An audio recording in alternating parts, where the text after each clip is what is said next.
عقدەیەکی شخصی لە دڵمانە بێ گلەیە لە دڵمانە هەبێ پێویستە لەم کاتیا بەلای چونکە مەسەلەکە بۆ کوردایەتیە. کاک حاجی سڵاو لێ بێ ماشەڵڵا خۆتان گۆڕیەوە وەکو جەژن و بە عایلەی هاتوون.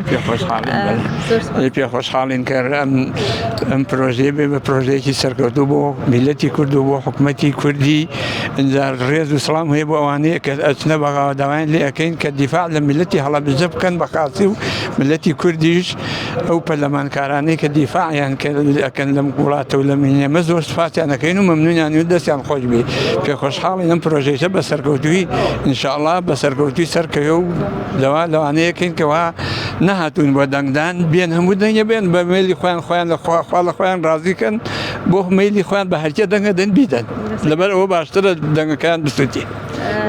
گرنگی بۆ هەڵەبجە لە چیایە ئەم دەنگدان؟ وەڵاهی بۆ هەڵەبجە سەرکەوتووی ئینشاءڵڵا بۆ هەڵەبجە هیوادارم دەنگێکی باش بەدەست بێننەوە پەرلەمانکاران و دیفاعی لەم هەڵەبجەیە بکەن و لە چەساوی هەڵەبجە بکەن. دەستەکانە خۆش بێت.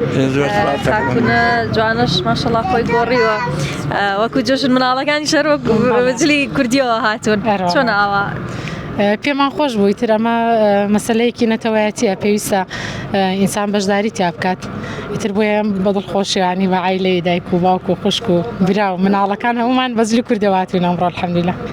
داواکاری چی دێ لەو خەڵکەی کە لە ماڵەوە دانیشتون و دەنگیان؟ بەتاکید هەمووەندان پەرلەمان وەکو ئێمە کوردن وەکو ئێمە تاکێکی ئەم کۆمەلگایان لە سەداسەد خۆیان نەزان ئێمە چیمانەوێ لە سەداسەد نیەتی دڵی هەموو کوردەزان چونکە ئەوان ژێکێکن وەک ئێمە لە ناوم کۆمەلگایژین ناو میلەتیاژین بە درێژای مێژوو ئەزانن ڕۆڵی خۆیان ئەبێت چی بێت بیگەڕن چونکە میلەتی کورد مەرحەلەی زۆری بڕێوە ناڕەحەتی زۆری بینیوە بۆی پێویستە لەم کاتانەیە ڕۆڵی خۆی ببینێ پێویستە لەم کاتانەیە جێپەنجەی خۆی دیاریکە هەر تاکێک و بە تایبەتی ئەندام پەرلەمانەکان چکەمە ئەوانەکەنە نوێنەری خۆمان ئەوان لە بری خۆمان نەنێرین پێویستە ئەوانیش ئەو ئیشەی خۆیان بە سەرکەوتووی بکەن و هەم خوا لە خۆیان ڕازیکەن هەم میلەتیش لە خۆیان ڕازیکە.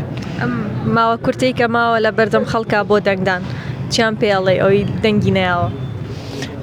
مەڵە هەمومان حەزەکەین کە میلەت بەشدار بێ بۆ ئەوەی ڕێژەی کورد زیاد بێ وەک گوتمان ئەگەر بێت و عقدەیەکی شخصی لە دڵمانە بێ گلەیە لە دڵمانە هەبێ پێویستە لەم کاتیا بەلای چونکە مەسەلەکە بۆ کوردایەتیە داوا لە هەموو خەڵکەکەم ئەوەی کە لە ماڵە و دەنگی نایەوە داواکەین لەم کاتەکەمی کەماوە هەوڵدەن بەشداری بکەن هەوڵدەن بێنە سەر سنووخەکانی دەنگدان و پەنجەمۆری خۆیانکەن.